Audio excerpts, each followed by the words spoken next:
This is a march for our lives. They are calling it a peace march and rally in the wake of what has been a spike in shootings in New York City and right here in the Claremont Village, Mount Eden and Morrisania sections of the Bronx. Joined by local residents, Bronx District Attorney Darcel Clark, New York City Councilmember Vanessa Gibson, Eve Hendricks, the mother of 17-year-old Brandon Hendricks, who was fatally shot June 28th, and members of the clergy are calling for it to end. We need the community's help, everybody's help.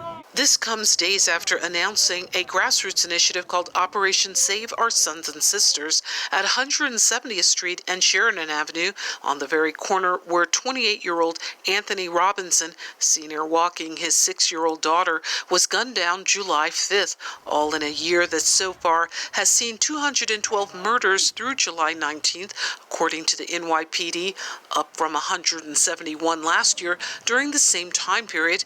This march is meant to further involve the community. Every man, woman, and child is our son or our sister, and we need them to live, and we're here for them. To the chants of Guns Down, Lives Up, marchers that began at Mott Playground around 166th Street traveled north on College Avenue to Sheridan and ended here at Claremont Park, where Clark announced the arrest of Robinson's brother in a separate alleged shooting incident hours after Robinson's death that police believed may have been an act of retaliation. Also there to speak, David Caba, Senior Director at Bronx Rises Against Gun Violence, also known as B.R.A.G. So our message is to come join us, everyone else that's out there that also thinks the same way that we do, so that we don't continue with a summer of violence that's perpetuated over and over and over again. And Reverend Kirsten John Foye, president and founder of Ark of the Covenant, shared there are no winners when it comes to gun violence.